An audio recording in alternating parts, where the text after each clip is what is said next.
Hi, welcome to Ask Me About Dyslexia. My name is Pam Spock and I'm a dyslexia specialist.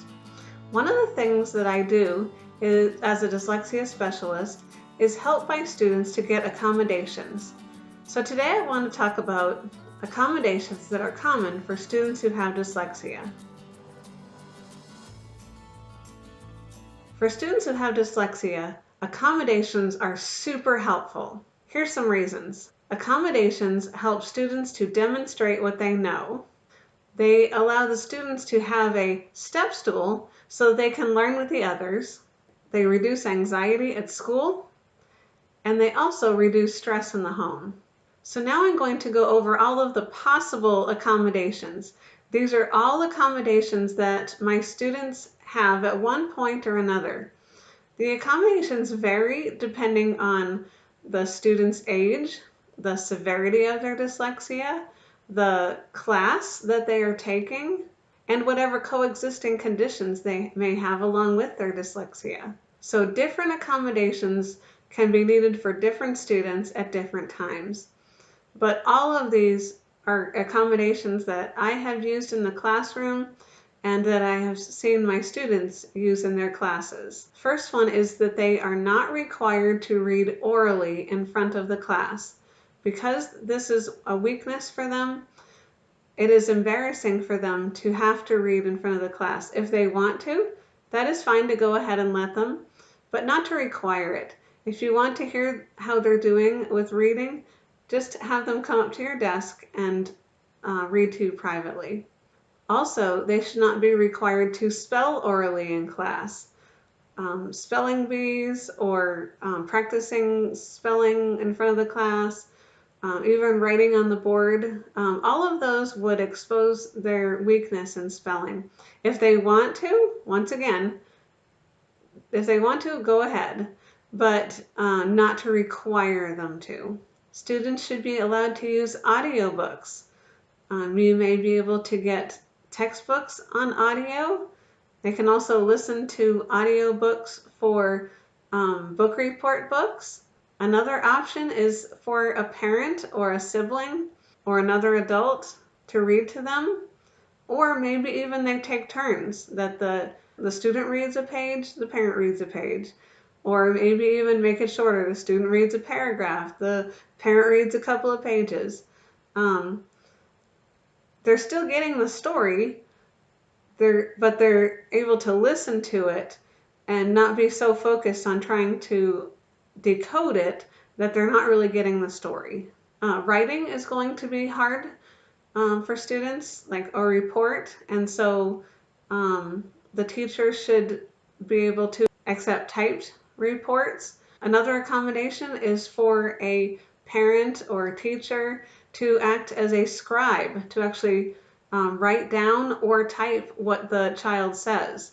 So let's say they're doing a research report and they have to do note cards. You may have to read the source to them. The student figures out what fact they want written down as a note, and then the parent writes it down for them on the note card. That should be perfectly acceptable.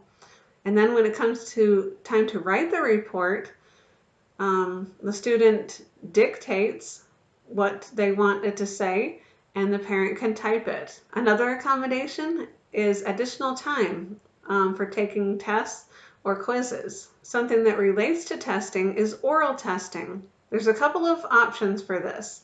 Either the test can be read to the student, the whole thing, but that's very difficult to find time to do that. What usually worked out best in my classroom, and now that I work with students one-on-one, what I recommend to their teachers is that the student takes the test with the rest of the class, and then whatever questions they miss, the teacher calls them up to their desk or out in the hall or whenever and reads those questions to them, the ones that they missed. And so then the teacher can determine if this was a reading problem or if they really didn't know the information. Oftentimes, students will get it right after it's read to them because they didn't even know what the question said.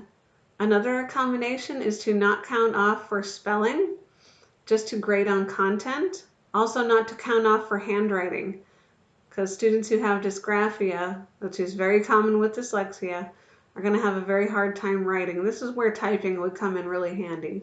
Students with dyslexia have a very hard time copying, and so another accommodation is to actually give them a copy of the notes or to have a peer take notes and give them a copy. Another accommodation is to have reduced classwork or homework. They do enough to get practice and to show that they understand, but they just don't have to do as many. Students with dyslexia also sometimes have the accommodation of a reduced spelling list, so they don't have to learn as many spelling words. There are also many tools that can be helpful to students with dyslexia for math and science and grammar. Things like a multiplication chart. If they have gotten past the point where they should have learned the multiplication tables and they just cannot get it, and that's very common with students who have dyslexia, and they've moved on to like longer multiplication problems and long division problems. They know how to do those, but they get hung up on the multiplication facts. And so having a chart where they can just look those up is really helpful. Also, it's hard for them to remember things like parts of speech. And so as long as they know what a noun is, what a verb is, what a preposition is, they can find it in the sentence. But they just need a reminder of which part of speech is which. So giving them some kind of a list is really helpful.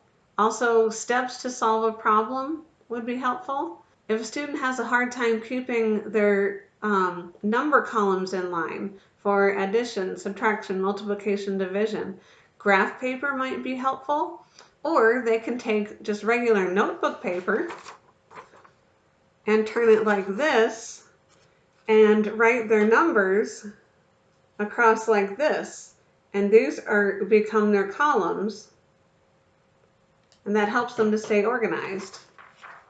Something like a list of prepositions would be really hard for them to memorize, and so having something like that available would be helpful.